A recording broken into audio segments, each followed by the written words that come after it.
Magandang araw po sa inyo lahat. Welcome po sa panibagong video natin dito sa Makapili TV. Ito po, pag-usapan po natin itong matagal na issue, di umano sinasabi nga 'di ba nila Maharlika na may video daw po na itong si Pangulong Bongbong Marcos nagpupulburon. Siguro hindi natin kailangan i-specified masyado or masyadong gawin natin literal. So alam naman natin pag sinabi nagpupulburon, iba na po yung kahulugan niyan. So yung daw gumagamit nga daw ng illegal substance. So para hindi masyadong maging harsh. So ito matagal na pong issue na to na may video nga raw na sinasabing si Pangulong Marcos gumagamit daw ng pulburon. So pinabulaanan na rin po yan ni Pangulong Duterte. Siyempre, dati siyang presidente, malawak yung kanyang intelligence. So napaka-imposible na wala siyang makitang bidyong ganyan o wala siyang makuhang kahit na anong ebidensya na si Pangulong Marcos gumagamit nga ng pulburon. Ngayon, sinasabi kasi ni Maharlika na meron daw nag-o-offer na parang gustong bayaran yung may hawak ng video na yun para may ilabas.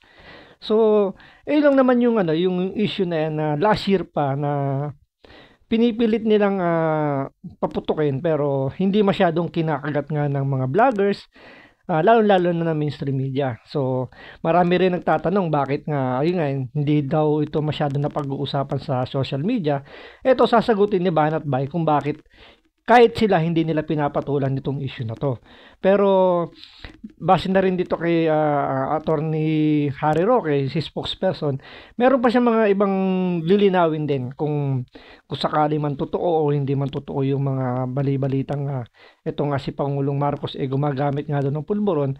So dito mas liliwanagin po. So ito, panoorin po natin itong reaction ni Banat Bay kung bakit kahit siya or kahit ang Banateros Brothers o kahit yung ibang social media vloggers hindi ito pinapatulan. So panoorin po natin.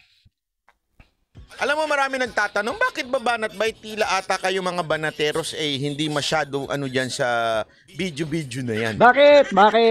Alam mo, kasi ganito lang kasimple ho yan, ha? Para maintindihan ninyo kung bakit kaming banateros ay hindi po masyado dyan sa video-video na yan. Bakit nga? Kasi ito po ang dahilan. Okay, Panoorin. sige. Kapag lumabas yung pulburonic na yan, kada Pilipino maghuhusga kung naniniwala sila at hindi. At kung karamihan ay naniniwala, sa tingin ko, wala namang Pilipino na papayag na patuloy manungkulan ang isang tao na Hidden Network, nagpupulburon thank you po. sa pinakamataas na pwesto ng ating gobyerno na po pwedeng maging mitsa sa buhay ng napakaraming Pilipino, lalong-lalo na kung mali ang desisyon na makikipaggera o hindi. Pero ang aking panawagan, kung totoo naman yan, forgiving naman ang mga Pilipino. Aminin na bago pa lumabas kung totoo. Naku, Commercial muna, commercial. Pero alam nyo, sana nga, no, dahil 31 milyong Pilipino nagbigay ng tiwala kay PBBM, sana nga hindi totoo. Pero kung meron naman yan at kung talagang gumamit siya, siya lang nakakaalam yan, he should come clean. Kung siya'y aamin siguro, no, dahil eventually lalabas at lalabas naman yan. Ang sabi ni Maharlika, mga hindi matatapos ang June na hindi lalabas yan. Siguro, kapag umamin na siya ngayon pa lang, baka maintindihan pa ng taong bayan Pero dapat hindi lang pag-amin, no? Kung totoo na talagang siya gumamit, kinakailangan ipakita niya na talagang nagbago na siya, no? Kasi ako naman, kung totoo ba yon? Sinabi daw ni Maharlika na hindi daw matatapos ang June, lalabas na po yan. Alam nyo po, gaya nga sinabi ko sa inyo kanina, matagal na yan yung expose na sinasabi ni Maharlika na ito nga si Pangulong Marcos gumagamit nga raw ng pinagbabawal na pulburon. Last year pa, sinasabi niya na yan. Na keso nga yun nga, meron pa raw nagbabayad para ilabas daw yung video, parang gustong bilhin yung video para mailabas. Ngayon, ganito lang naman yan kasimple. Alam naman natin, nung panahon ni Bongbong Marcos, nung siya'y nangangampanya, talagang halos durugin yan ng mga kritiko niya, ng kanyang mga kalaban sa politika, pero wala silang nailabas. Di ba? Especially ngayon na siya nanalo ng presidente, imposible naman yung mga sabihin natin yung mga mait sa kanya, mga dilawan. So, yun yung mga number 1 na mait sa kanya, yung mga talagang pro-Aquino, yung mait sa mga Marcos. Bakit wala silang nagawang ilabas? Wala silang nagawang paraan para makakuha sila ng kopya ng video na yan, kung talagang meron. So, feeling ko lang naman dito kay Maharlika, hanggat wala siya nilalabas dito sinasabi niyang video na yan, is mananatiling ano lang to, chismax lang. So, lumalabas lang hanggang ngayon, chismakers pa lang tong si Maharlika. Dahil wala nga siyang may labas na video. So, sabi nga rito ni Spokes Roque, hindi raw matatapos tong June, ilalabas daw. So, parang ang labas dito, binibitin lang yung mga tao para lang mas ma-hype lang yung channel niya, mas pag-usapan lang yung issue na yan. Pero eventually, wala namang ilalabas hanggang sa may extend yan. So, parang ginagawa lang yan para lang sa publicity na hanggang ngayon hindi naman kinakagat ng mainstream media. So, tandaan po niyo, kung mainstream media po ang maglabas or pag kinagat yan ng mainstream media, most probably yan, may katotohanan yan. Kung baga lalabas yan, mga 30 to 40%, medyo may katotohanan. Kasi magkakaroon pa naman ng investigasyon dyan kung talagang totoo. So, maglalabas din ng statement dyan ng Pangulo. Kung hanggat walang lumalabas na ganyang senaryo, medyo lalabas pa lang para sa akin. Chismakers lang tong si Maharlika. Totoo ba yun? Pasensya na po, hindi po ako nanonood kay Maharlika ha. Pasensya na po. Hindi ko narinig yun eh. Hindi ko alam kung totoo yung sinasabi ni Roque. Malamang, hindi naman po siguro magsisinungaling si Roque. Pero totoo kaya na bago daw mag-June, ilalabas yung pulboronic video na yan? Abangan natin. Ginawa niya yan bago siya naging presidente, baka naman pwede naman siyang mapatawad, no? Kung mapapakita niya na hindi na talaga yan nangyayari hanggang ngayon. Dahil Larissa Magudayaw, salamat po. Delikado naman kung ang presidente ay wala sa tamang pag-iisip at gumagawa ng mga desisyon. Ngayon nga, hindi natin medyo naiintindihan. No? Maraming beses na bumabalentong ang presidente. Hindi nga natin alam kung bakit gano'n. No? Pero baka nga kung totoo itong pulboronic video na ito, maintindihan na natin kung bakit siya bumabalentong. No? Dahil talagang hindi nasa tamang pag-iisip. Pero hindi pa po natin alam kung ano talaga yan hanggang hindi lumabas yung pulboronic video na yan. Pero alam mo, ang talagang gagawin ng PCOO dyan, ookrayin yung authenticity. Pero hindi naman tayo hukuman na kinakailangan maging technical. Ito po ay court of public opinion. Kapag lumabas yung pulboronic na yan, kada Pilipino maghuhusga kung naniniwala sila at hindi. At kung karamihan na ay naniniwala, sa tingin ko, wala namang Pilipino na papayag na patuloy manungkulan ang isang tao na nagpupulburon sa pinakamataas na pwesto ng ating gobyerno na po pwedeng maging mitsa sa buhay ng napakaraming Pilipino, lalong-lalo na kung mali ang desisyon na makikipaggera o hindi. So, pero ang aking panawagan, kung totoo naman yan, forgiving naman ang mga Pilipino. Ano ibig sabihin? Patawarin? Oh, talaga. Parang ang dating dito, dahil presidente ng Pilipinas yung gumagamit ng illegal substance, aminin lang, mapapatawad na agad ng mga Pilipino. Parang hindi naman ganun kadali yun, Spokes Roque. Tandaan po ninyo, illegal po yan sa batas po natin, bawal po yan. So, kung ang presidente po natin, yung gaya nga na sinabi mo, siya yung pinakamataas na pinuno ng ating bansa, gumagamit, pwede patawarin ng mga maliliit natin mga kasabi at lahat ng ibang Pilipino. So parang hindi naman yan makatotohanan, especially sa mga unang-una ang talagang mag-o-oppose yan. Kung meron pa rin oposisyon, sila yung unang-unang sisigaw dyan na ikulong yan or ipatalsikin yung presidente na yan. Pangalawa, siyempre, kung tayo nga ayaw natin sa mga adik, na yung mga small time na adik ayaw natin, what more kung pangulo pa ng Pilipinas gumagamit. So parang hindi naman yata tama, nasasabihin lang na mapagpatawad ang mga Pilipinos, parang kakalimutan na lang. So hindi yun ganun kasimple. Na siguro kung kapamilya mo lang yan na nagkamali, pwede. Pero ito, yung nagmamanipula ng ating bansa, siya yung nagpapatakbo ng ating bansa, gumagamit, medyo ibang usapan po yan. Hindi yan ganun kadali para sabihin lang na magpagpatawad po tayo.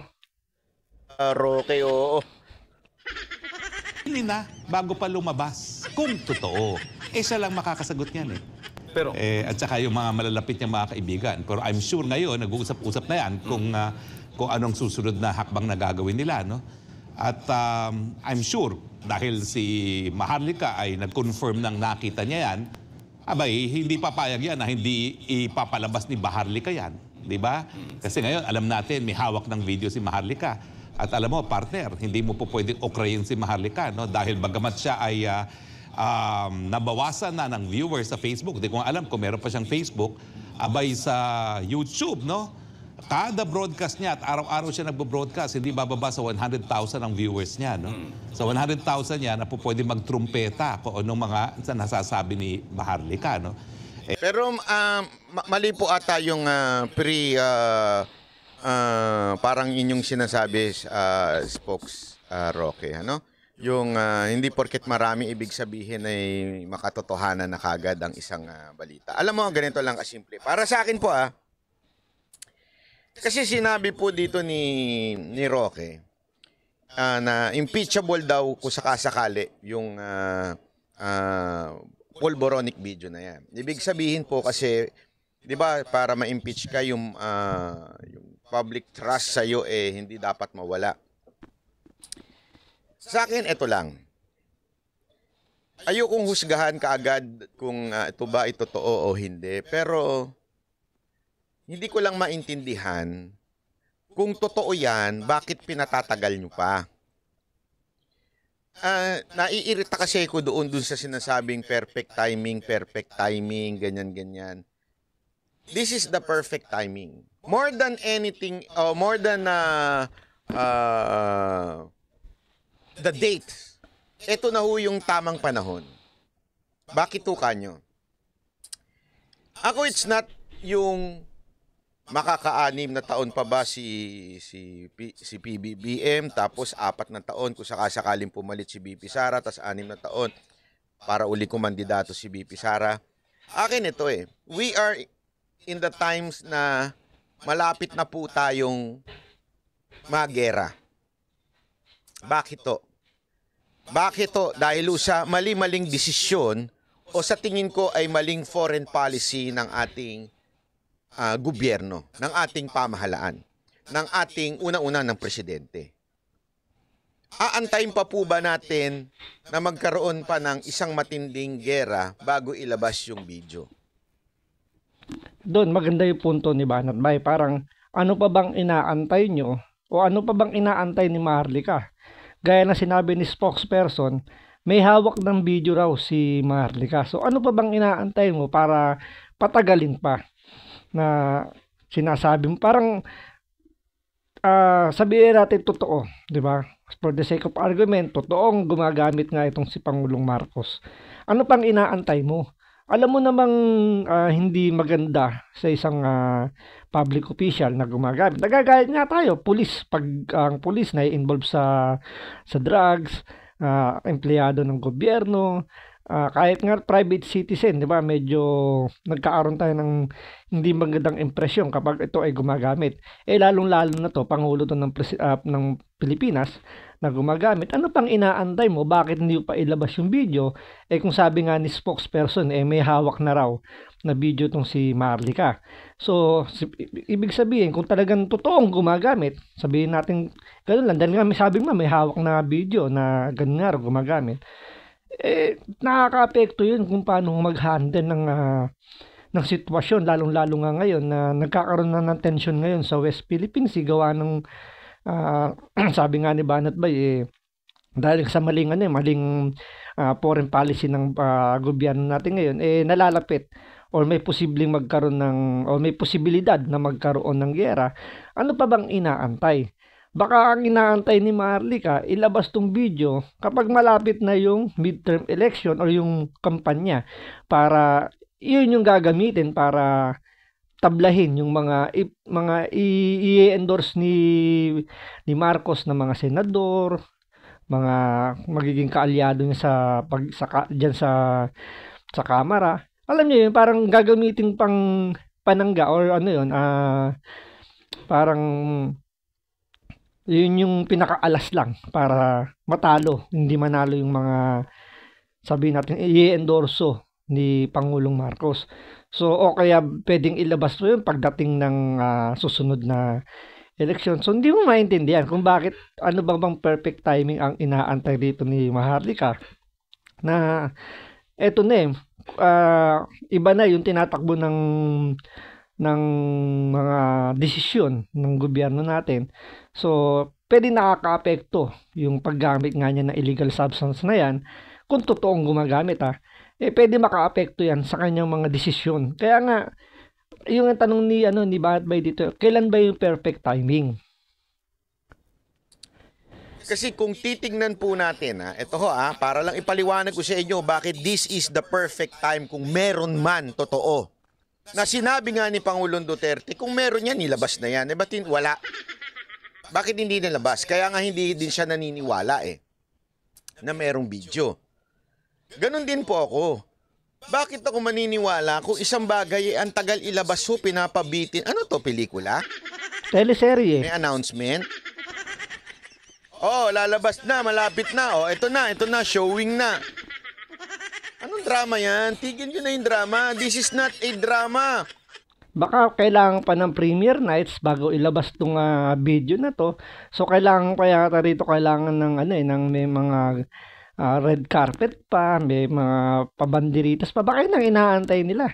Hindi na yung wala na yung essence ng ng makatulong ka sa bayan, yung pagmamahal mo sa bayan. So parang ginagawa ng to, carnival na. So ginagawa ng part of entertainment itong nangyayari ngayon to. Hindi ho ito drama na kailangan may panapanahon pa ano to? Eto na nakikita nyo ho ba? Naiintindihan nyo po ba yung nangyayari sa atin diyan sa West Philippine Sea? Naiintindihan nyo po ba yun? Naiintindihan nyo po na isang ganun na lang, sasabog na ho ang gulo dyan. Di ba Bakit Dahil sa mali-maling ginagawa ng gobyernong ito. Bakit hindi pa natin ilabas kung sa tingin natin that would help to impeach the president or di kaya magbabago isip ng tao? Bakit pa patatagalin yung lintik na video na yan? Para may salsal pa? Para may content pa? Ano ba talaga? Negosyo o bayan? Siyempre, pagkakakitaan muna. Siyempre, mahal ang cost of living sa abroad. So, kailangan siyempre masustain yung kanyang, alam nyo yun, yung kanyang living, niya doon, environment niya. So, siyempre, hindi mo masasabing pagmamahal sa bayan. Sabi nga, diba, ni Banat Bayan. Tsaka general doon bayan o sarili. Diba? Mamili ka. Ako nananawagan ako sa sino mang may hawak ng putang inang video na yan. Ilabas nyo na yan. Ang dami nyong daldal, ang dami nyong drama sa buhay. Kung talagang para sa bayan kayo, ilabas nyo na ngayon yan. Kasi naiintindihan ninyo na habang tumatagal, humihirap. Mga letse kayo. Sa totoo lang nakakabuwisit na ho Pasensya na, medyo sumasabog tayo dito. Bakit kanyo? Halimbawa lang, sasabog na. Aantayin mo ba yung last minute para bago sumabog? Actually, ano na sa Pilipino, normal na yung ganyan last minute, di ba? Lagi nga, halimbawa, pagpasukan, kailan ba mamimili ng gamit? Last minute na lang. Di ba? Yung mga ililikas ng bahay kapag mayroong sakuna, kailan lang sila aalis? Pag andyan na yung bagyo, pag andyan na yung tubig, saka pa lang sila magsisilikas. So nature na ng Pilipino yan. Kaya hanggang ngayon, kahit na alam nilang nandun na sa bingit yung kanilang buhay, andyan na nasa bingit na rin yung buhay natin ngayon dahil nga may nagbabantang gulo dyan sa West Philippine Sea. Parang inaantay pa yung last minute kung ano yung magiging resulta muna nung mangyayari bago pa kumilos. Bakit hindi pa tayo gumalaw ngayon, hindi pa ipa-impeach kung dapat ipa-impeach? Kung talaga may video, bakit hindi pa natin ilabas yan para ma-impeach? Nang sa ganun, mapalitan kagad yung susunod na mamumuno sa atin, makapag-desisyon kagad kung ano ba yung pwedeng gawin para maiwasan yung gulo dyan sa West Philippine Sea na yan. Diba? Hindi mo na aantayin yun. Kung alam mong may nangyayari ng masama dito sa bayan natin dahil sa presidenteng dati mong ikinampanya, ngayon binabanatan mo. Kung alam mo palang may mangyayari ng masama, bakit mo patatagalin pa yung punyetang video na yan? Diba? Nakakaletse na eh. Pati kami, tinatarantado nyo, binudol nyo na nga sila dati, bubudulin nyo pa rin hanggang ngayon. Damay kami. Pag yan hindi lumabas ng June, mga putangin na ninyo, sasabihin ko na sa inyo, mumurahin ko kayo araw-araw.